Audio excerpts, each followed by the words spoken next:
Hola amigos, soy Joseph Sales Sales. En esta ocasión quiero contarles una historia de la independencia de nuestro país.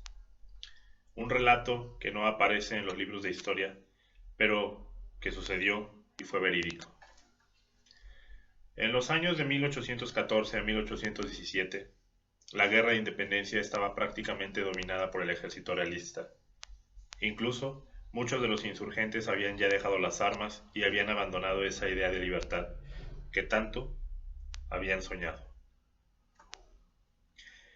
En el oriente de Michoacán surgió un caudillo desconocido para los libros de historia, repito, para nuestra historia de la independencia de México. Su nombre era Benedicto López, primo de los hermanos mal llamados López Rayón porque en verdad eran Rayón López.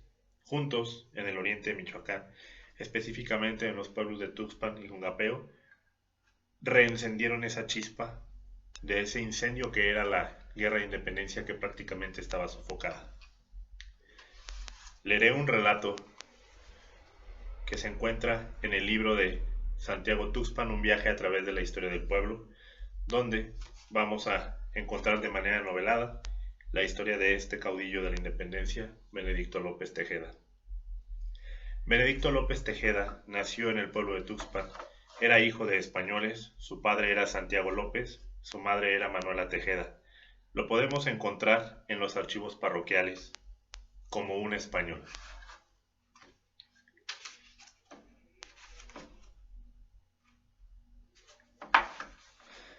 Es el capítulo 9 del libro y se titula El héroe insurgente de Tuxpan. En el año de 1810 se desató la guerra de independencia y toda la región ardía con las ideas incendiarias de la libertad tan añorada. Benedicto López Tejeda, quien era un hijo valeroso de Tuxpan, inmediatamente se contagió del levantamiento armado y fueron sus palabras de libertad e independencia como antorchas que incendiaron los corazones y los pensamientos de quienes las escucharon. Reunió en Tuxpan y Jungapeo un numeroso contingente de gente y participó con entereza y diestra sabiduría al lado de los hombres que derramaban su sangre para que naciera la nueva patria, y obtuvo memorables victorias que le llevaron a ser nombrado mariscal de campo. Fue uno de los jefes insurgentes regionales que formó parte en la popular Junta de Zitácuaro y con bélico ardor defendía su sueño de independencia, jugando un papel protagónico en las gloriosas batallas de las que siempre salían victoriosos él y quienes comandaba. Inolvidable para los insurgentes fue la robusta victoria que obtuvo en el rancho de los Mogotes, donde sufrió profunda herida el orgullo del ejército real. Mas fue su participación en la defensa del fuerte de Cóporo en el año de 1817 el acontecimiento que le asignaría el apodo eterno de héroe. Aquel fuerte estaba situado en la cumbre de un monte muy alto, con el río a sus pies, de manera que parecía inexpugnable, pudiendo ser dominado solamente por el bloqueo. Había sido reconstruido por Nicolás Bravo, los hermanos López Rayón y Benedicto, después de una caída previa. Desde el cuartel, bien protegidos por un gran foso y un vallado de piedras, aquellos insurgentes se preparaban para la nueva defensa del fuerte. Llegaron los españoles a este lugar. Ellos iban comandados por el general Ignacio Mora, quien fue destituido después de la derrota realista el 1 de septiembre de ese mismo año, intentando tomar el fuerte.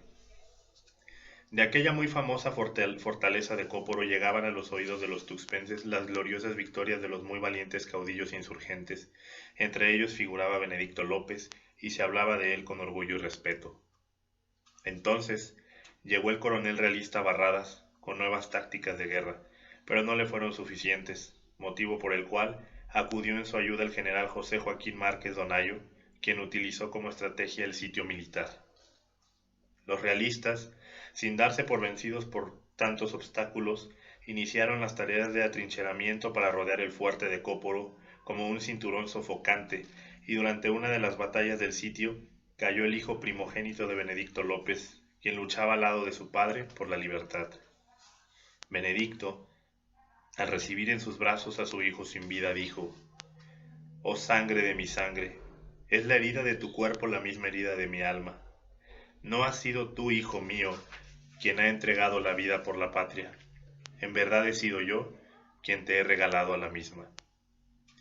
Sepultó ahí mismo a su hijo Benedicto con un gran pesar, para después salir del fuerte para conseguir provisiones que les dieran a los insurgentes las fuerzas para seguir resistiendo el sitio. Mas injusta fue la fortuna con los insurgentes, ya que a pesar de estar dedicados a la guerra, fueron víctimas de la resistencia de Cóporo, porque se convirtió en un desastroso asedio. El ruido de las trompetas de guerra de los realistas llegaba hasta el cielo, y ante el sitio tremendo, la muerte se hizo brecha y consiguió entrar al fuerte en forma de hambre, sed y enfermedad. A los sitiados, los arbustos les dieron un alimento miserable de bayas desabridas, y la tierra les proporcionó amargas hierbas y raíces, duras que les fueron sustento por muy pocos días. Aquella adolorida muchedumbre de hombres, mujeres y niños hicieron de los caballos y los perros alimento suculento ante la desesperación. Sí, porque fue tal el vacío de sus estómagos que degollaron a los caballos y sacrificaron a los perros que les acompañaban para después precipitarse en multitud sobre sus cadáveres.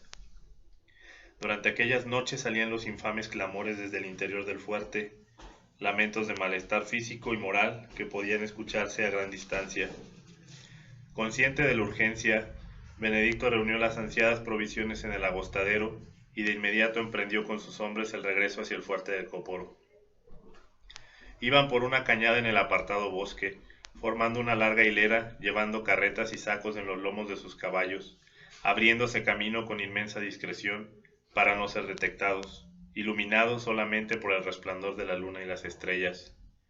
Ansiosos por entregar las provisiones que les otorgarían la gloria a los suyos, caminaban sin descansar, alentados por el deseo de degustar el sabor dulce del triunfo después del combate. Pero una vez más esa palabra que se pronuncia traición y que duele en el alma como la más afilada de las espadas, volvió a herir los oídos de los insurgentes. La traición, palabra maldita para insurgentes y bendita para realistas. Oh traición, cuánto daño y cuánto beneficio causas, tanto que no deberías existir. A Benedicto y sus hombres ya solo les faltaba un breve trecho para llegar hasta Cóporo, cuando aquel silencio nocturno fue interrumpido por el sonar de las pisadas de los realistas, quienes bien ocultos entre la vegetación le salieron al encuentro. La proximidad de los enemigos solo daba tiempo para un enfrentamiento cuerpo a cuerpo, y ante la sorpresa, algunos de los hombres que iban con Benedicto emprendieron la huida. Benedicto, agobiado pero presto para la inminente batalla, se quedó sin aliento cuando el indultado Mariano Vargas, hombre que un día estuvo bajo sus órdenes, lo señaló diciendo con unas palabras firmes y acusadoras: «Él es Benedicto López». Ante aquel cobarde acontecimiento, los más bravos soldados insurgentes que acompañaban a Benedicto injuriaron y reclamaron al traidor, pero sus bocas fueron silenciadas por las armas de los soldados realistas y cayeron muertos inmediatamente. Benedicto, consciente de la desventaja, no opuso más resistencia y se dejó apresar, mientras sus enemigos se apiñaban en torno a él sin perseguir a los demás hombres que huían a toda prisa. Gritando vivas al rey y a sus generales realistas, los soldados españoles llevaron a Benedicto a su campamento y mantuvieron ahí cautivo al insurgente, quien 2 días después de su captura, atado a una silla y acompañado de los generales realistas Barradas y Márquez Donayo, tuvo que aguantar el llanto al ser testigo de la fatídica caída del fuerte del Cóporo. Aquellos 2 generales realistas vencedores le injuriaban y lanzaban contra él burlas e insultos, mientras él veía con un colosal dolor cómo los insurgentes en su accidentado huida caían al precipicio desde lo alto de la montaña. Con la euforia de la victoria, Mariano Vargas se atrevió a presentarse ante Benedicto y le dijo: «He aquí ante tu impotente mirada cómo se desmorona todo el esfuerzo que pusiste en esta guerra con tus ideales fallidos». Benedicto le respondió: «No te regocijarás por mucho tiempo, traidor, pues no quedará tu acto de cobardía impune, ya que es una ley del destino, que el traidor perezca tarde o temprano, de la misma forma como perece a quien traicionó». Ese mismo día fue llevado Benedicto hasta la vecina ciudad de San Juan Zitácuaro, donde los realistas, en venganza a todas las derrotas propinadas por el prisionero, le sentenciaron al paredón. Soportando valientemente el temor a la inminente muerte, y con los pesares de saberse próximo a morir, sin haber dado la libertad añorada a su gente, Miraba fijamente a los soldados que se aprestaban para apuntar a su pecho y disparar.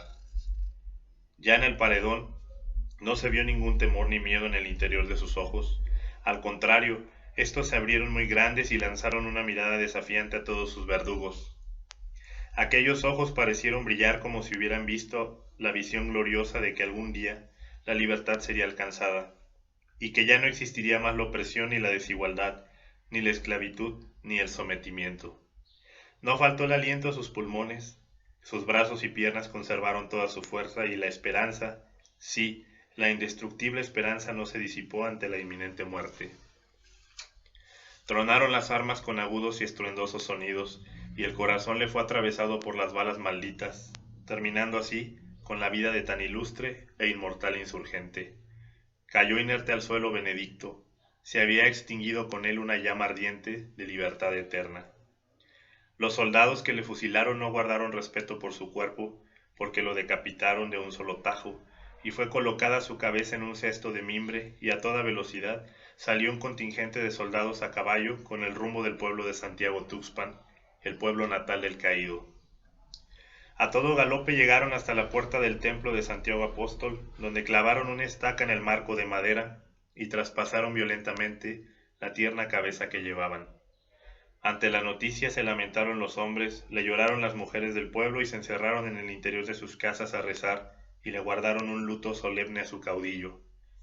Todas las gentes de Tuxpan estaban estremecidas de horror al contemplar la cabeza de su héroe clavada en la puerta principal del templo. Horrorizadas fueron las madres del pueblo que acudían a la celebración de la misa y tapaban los ojos de los infantes para que no vieran tan terrorífico espectáculo. Ahí debería permanecer por siempre aquella cabeza ensangrentada, para que sirviera de feroz advertencia. Y es que aquella cabeza clavada en la puerta principal del templo privaría del ánimo a muchos hombres y mujeres inquietos que hablaban de la libertad. Pero ante aquella cabeza, muchos hombres del pueblo, muy al contrario de sentir miedo, se llenaron de un gran valor y se unieron a la insurgencia. Así, la muerte de Benedicto no habría de ser en vano. Y soplaron los vientos sobre ella, y descendieron aves e insectos a saciar su hambre, con la carne putrefacta hasta dejarla limpia. Al poco tiempo ya no era más que un cráneo reluciente que adornaba la entrada de la casa de Dios. Entonces cayó la lluvia y el sol lo agredía con intensidad, y permaneció ahí el despojo humano de un valiente insurgente. Caja ósea, en cuyo interior un día se pensaron estrategias de guerra, pero sobre todo donde se forjaron brillantes ideas de libertad. Y cuando nació la nueva nación, 4 años después, se agruparon los hombres del pueblo al enterarse, y enseguida acudieron a la puerta principal del templo de Santiago Apóstol, y esperaron a que llegara la familia de Benedicto López, para con gran solemnidad bajar el cráneo que allí estaba expuesto. Fue sepultado ahí mismo en el camposanto, y uno de los hombres del pueblo que le había conocido dijo: «Oh Benedicto, caudillo insurgente, valiente libertador, tu gloria es la gloria de todos los tuxpenses, tu gloria es la gloria de todos los mexicanos, porque fue escrito tu nombre con tu propia sangre, con tu sangre de generalísimo inmortal». Este pues es el relato del héroe insurgente de Tuxpan, de la región oriente del estado de Michoacán, un héroe desconocido, un héroe que no aparece en los libros de historia, pero cuya sangre fue derramada para que pudiésemos obtener la libertad.